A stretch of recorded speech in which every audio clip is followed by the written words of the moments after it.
Hello and welcome back to Let's Play Pillars of Eternity with me, Break It Down. Sure. Continue exploring the Russetwood.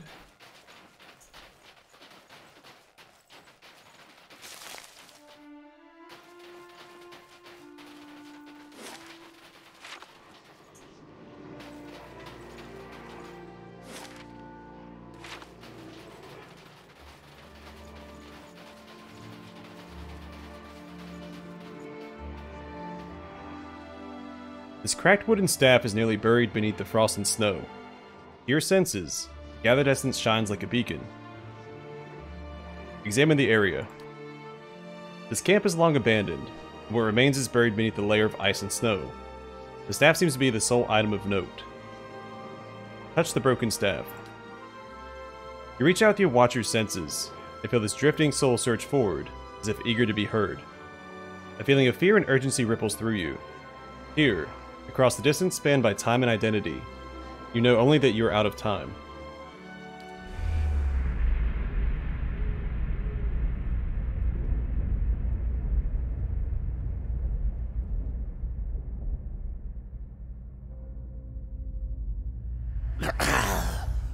Did you think to escape me by climbing a mountain?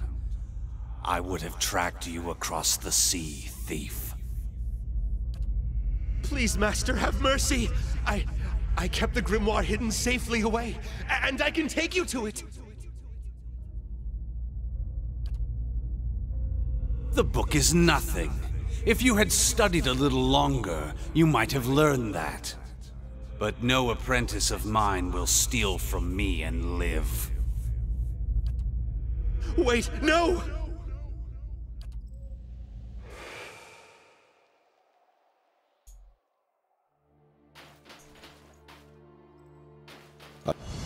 I will walk unseen. Tattered map. This yellow piece of parchment shows a rough drawing of a cluster of trees, but little else. They could be anywhere in the White March.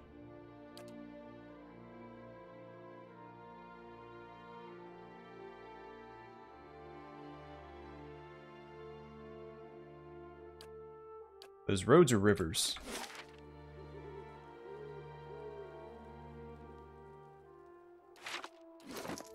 Take one more look at that.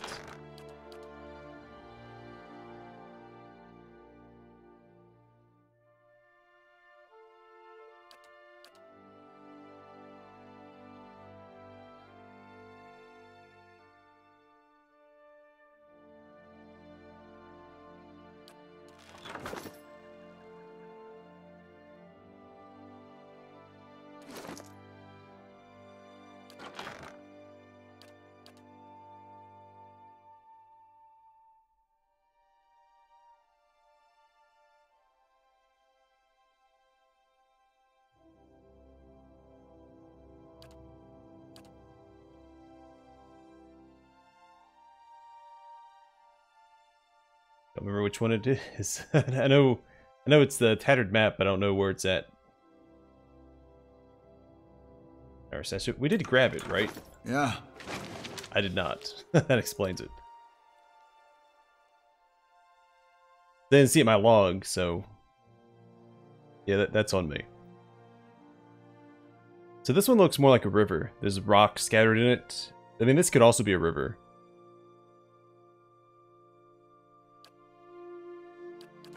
Huh? Now, we'll keep an eye out for both rivers and roads that match that sketch.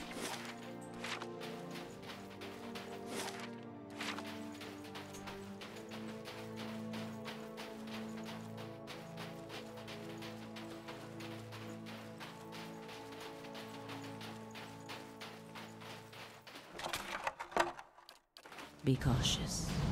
Be constant.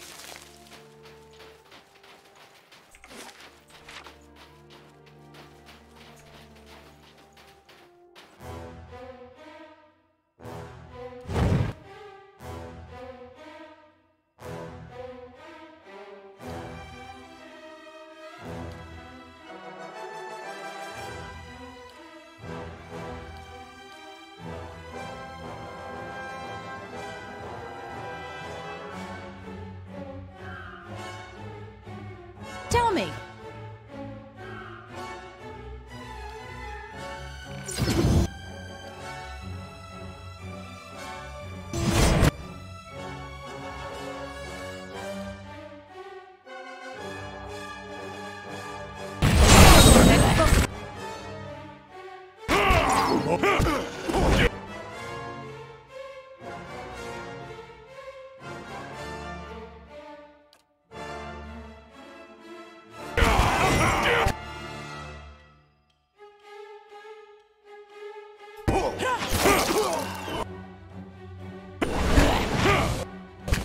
One at a time now. When they split my attacks.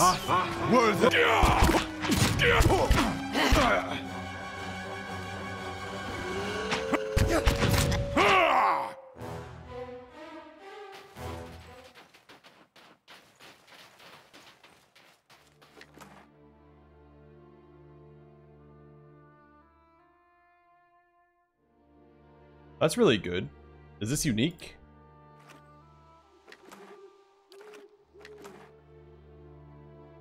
Yeah, looks like it might be, since they both didn't have one. So a stag helm, +2 to athletics and +1 to dexterity, and immune to stuck. This large helm is fashioned from the head of a stag. Those who wear the helm gain some aspect of the creature whose visage they wear, but they find themselves more sure-footed and swift, and their endurance improved.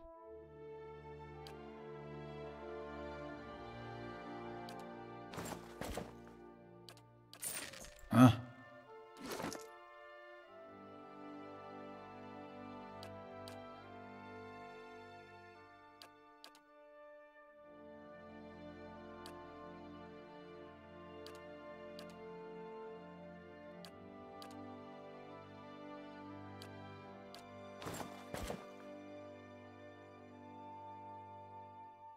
Doesn't really match his aesthetic. That's okay. Uh-huh. Huh? I'm sure a man who bathes in a barrel of dead fish to curtail his vanity would approve of that that helmet.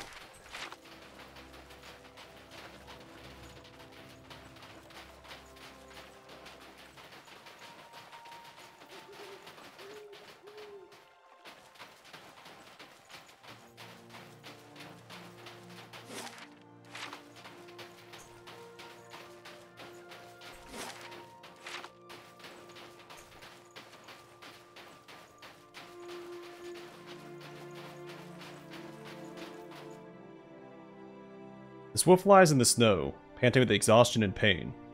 An arrow has pierced its foreleg, jutting gruesomely from the animal's flank. The wolf growls softly as you approach, tail between its legs. Examine the wound. The wolf appears to have crossed the hunter's path.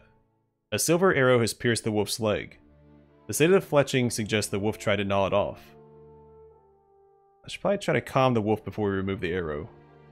So, calm the wolf. You approach the wolf slowly, speaking in low and calm tones. Gradually, the wolf stills, though it still gazes up at you fearfully.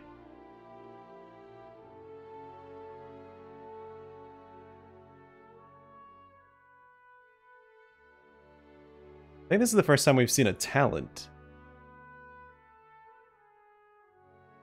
I'm trying to think. I don't recall seeing a talent in dialogue before. Try to remove the arrow. The wolf goes still at first. The moment you lay your hands on its injured leg, it begins to thrash in panic. Yelping in pain, it snaps at your hands, and lunges forward towards you.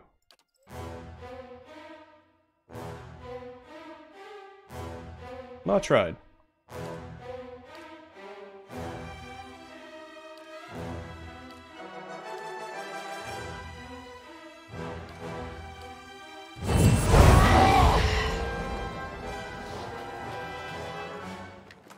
Sorry, buddy. Silver arrow. This tarnished silver arrow has survived its stay in a wolf's flank largely unscathed, though the carefully etched fletching has been gnawed on. Holding the arrow makes the hairs rise on the back of your hand.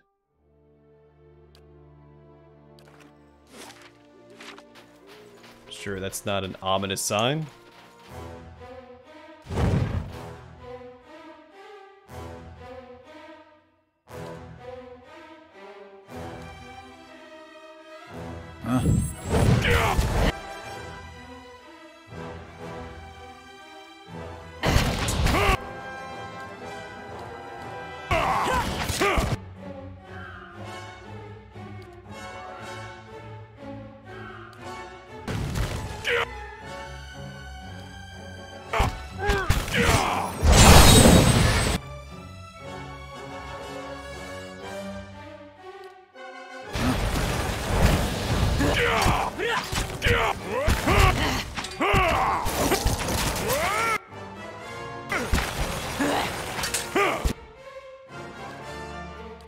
Let's get a little bit of healing out since we're taking a thrashing here all of a sudden. Let's go!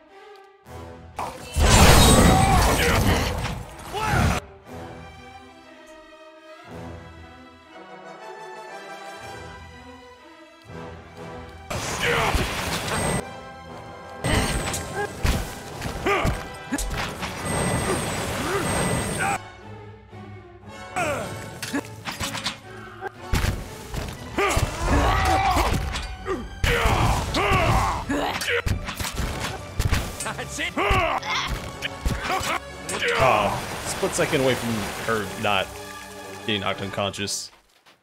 It's a rough fight.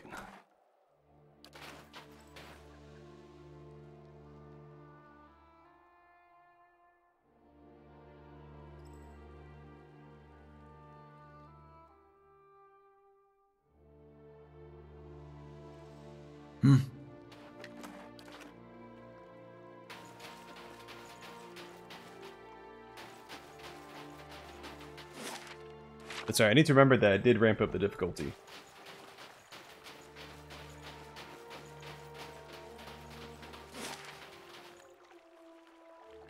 It's possible the DLC itself is inherently a little bit more difficult than the base campaign anyway.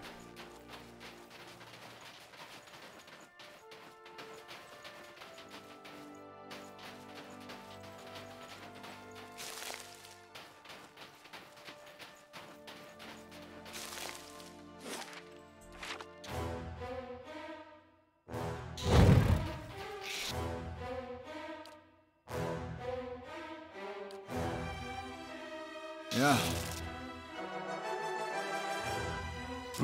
It's getting a few more than I was expecting.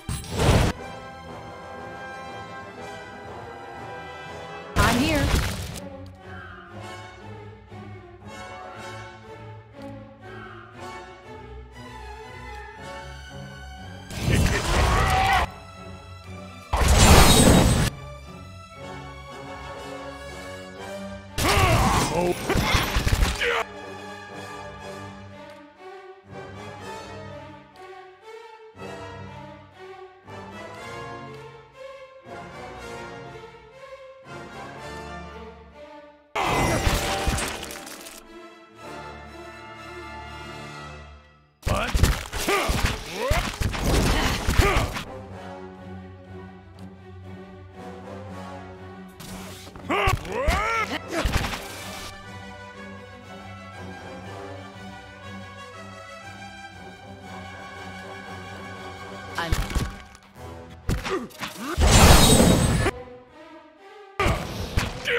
Yeah.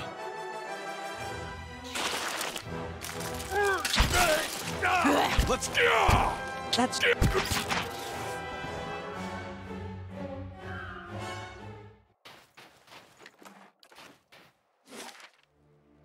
Okay.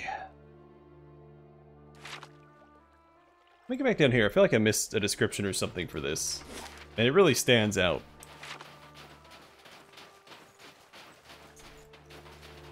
Like an inspection point or something around it.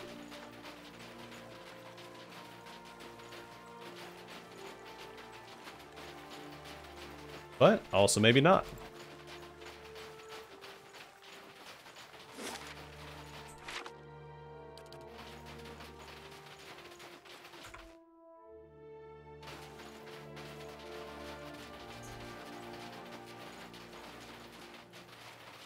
Mm-hmm.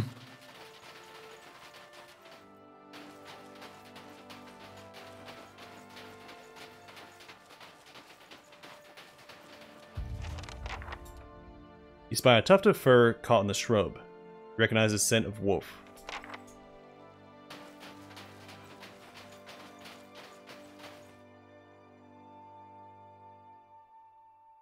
A group of elves stand in a scattered ring around an ogre, but they do not appear to be engaged in battle.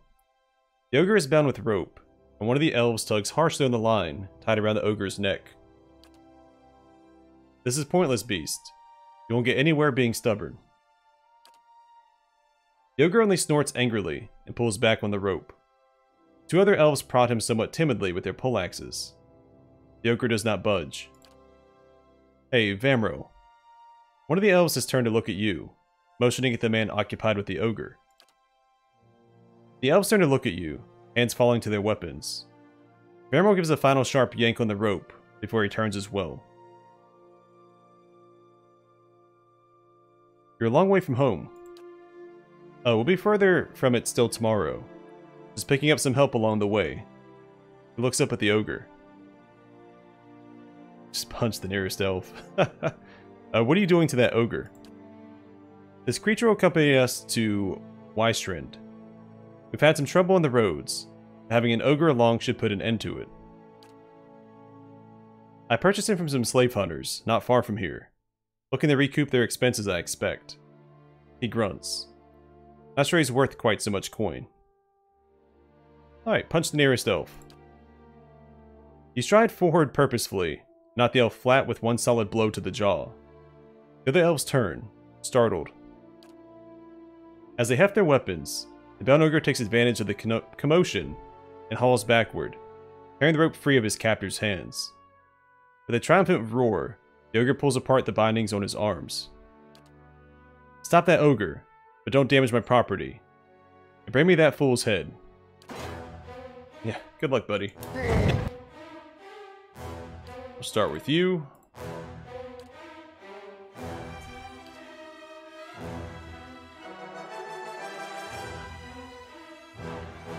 Yeah. Oh, the ogre is hostile too? That's a shame.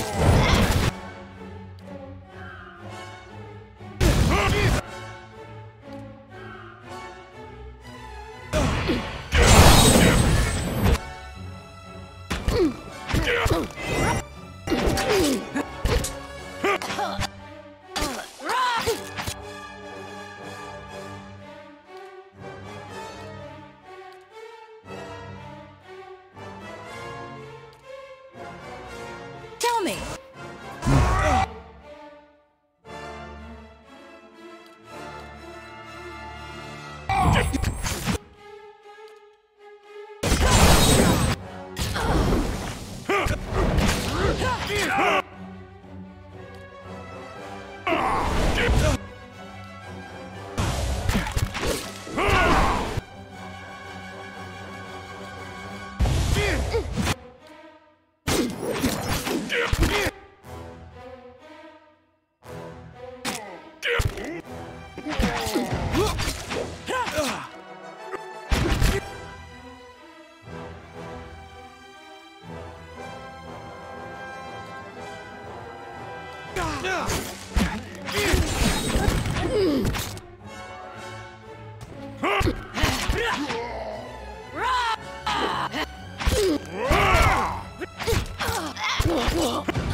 I was trying to save the guy, but... or the ogre. But he didn't want to be saved. Bittercut. Saber. Shame Adair isn't here. Plus 20% damage. Grants infestation of maggots 1 per rest. Foe AoE, 10 damage by percentage of endurance lost over 20 seconds. And Vile Thorns. AoE, some pierce damage, and sickened. And minus 10 defense against poison attacks. We have the means to counter that, I believe.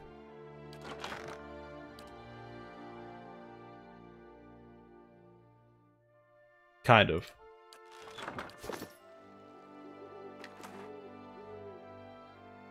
The saber belonged to the first mate of the Hangman's Bounty, a notorious pirate ship that roamed the Deadfire Archipelago 3 centuries ago. Legend has it that the crew seized the slave galley, and after killing the masters, decided to sell the slaves at the next port. One of the slaves, an elderly man with a scarred face and beady black eyes, came forward and demanded that he and his fellows be set free. The pirates laughed and refused him, but the old slave persisted. He warned them of the terrible plagues and punishments awaiting them, yet they still refused. My comma should be right there. And when he raised his voice in anger, the first mate drew her saber and ran him through. Putrid green bile poured from the wound, running upward along the sword, while the sailors watched in horror. The corruption spread from the dying slave's chest to the first mate's saber and arm, filling her veins with venom and her flesh with squirming maggots. The rest of the crew drove the ship aground. Fled. And fled? Leaving the slaves to flee, and the first mate to rot next to her tainted blade. Yeah.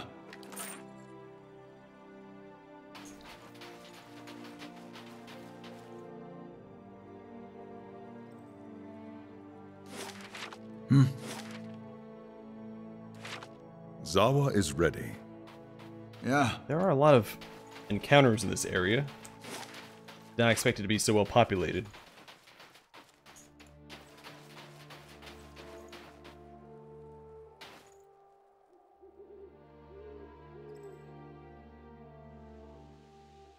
As you walk toward the frozen pond, a figure appears through the mist. Kneeling down next to a hole in the ice, the figure picks up a large chest and throws it into the water without hesitation. The figure looks around. You glimpse a face you've seen before. Hexidal, one of Lofta's acolytes, pulls a hood over his head and throws a leather bag over his shoulder. Without looking back, he walks away in the direction of Stalwart Village.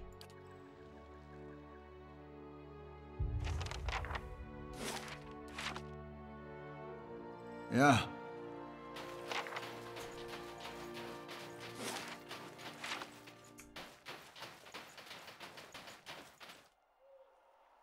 The carcass steams in the snowy chill. The kill is recent.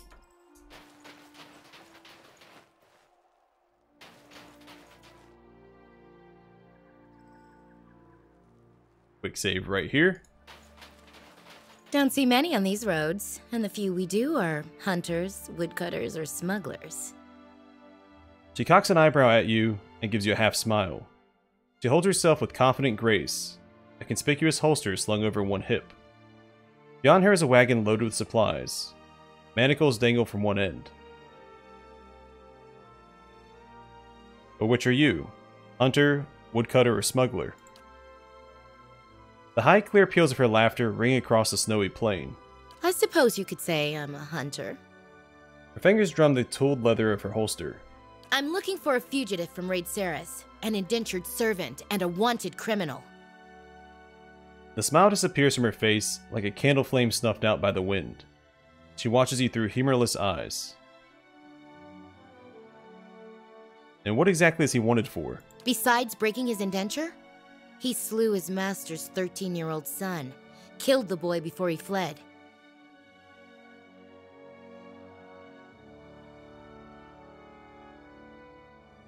Almost like option 1, but if he did kill a child, I'm not super on board with that. So maybe number 2. I'm more against the slaver than I am Aleph seeking his freedom. Save it, slaver. I'd never help you. Zawa nods at you with an approving half smile. I figured that might be the case. Trouble is, I can't let you warn him. But don't worry, I got other uses for you. She shrugs, and she draws her pistol. Nice, strong fella like you do well in the lumber yards. I know a few along the border that'd pay well. The fallen her compatriots rush at you. Yeah, good luck.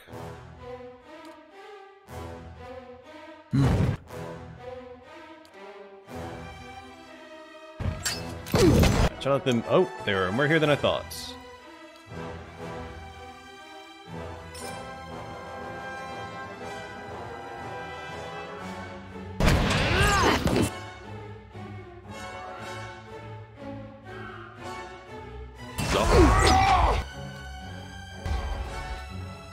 Just gonna have him sneak around the back here. Don't know if that's a good idea or not. But we'll find out here shortly.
A little disappointed she didn't have anything unique on her person. Especially since it made such a big deal about her pistol holster. I assume that she'd have a unique pistol on her person.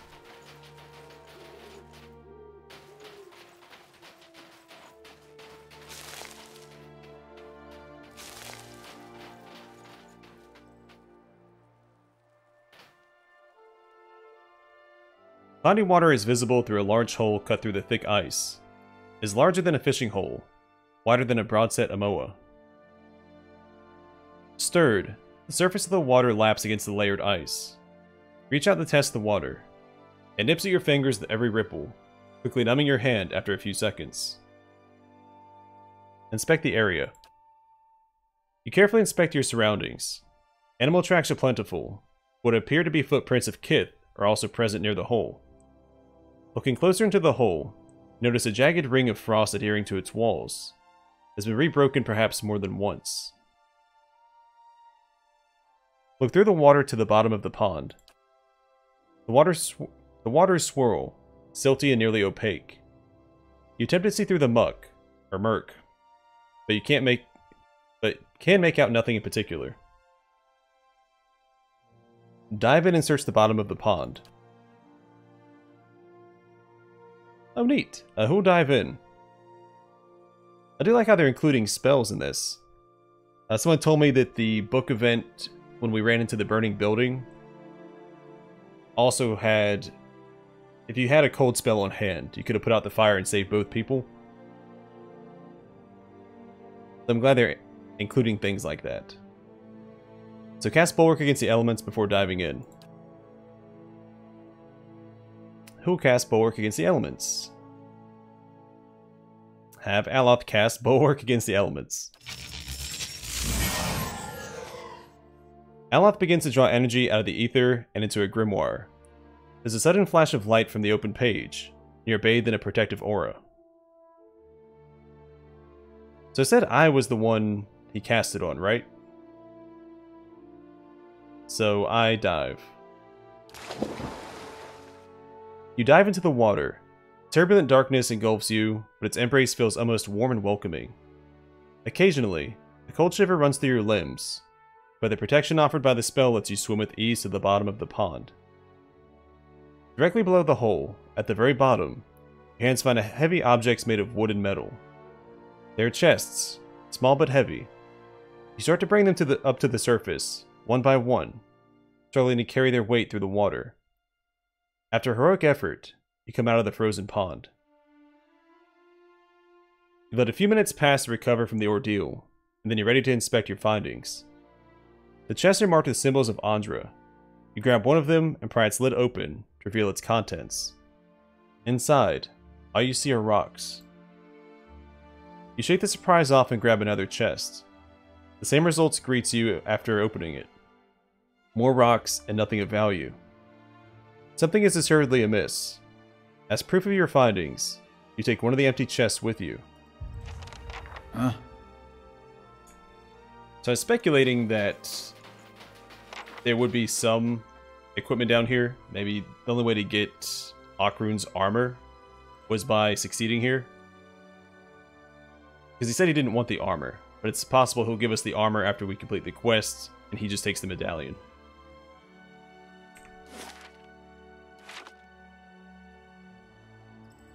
Alright, I'm going to call the episode here, and the next one we'll finish exploring Russetwood. We just have this little patch here.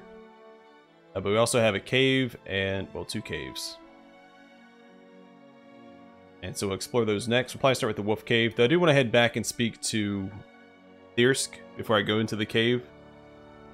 Since there's seemingly something more going on with this wolf quest than just hunting down a wolf, so we'll try to figure that out first. But for now, thanks for watching. Hope to see you guys in the next one.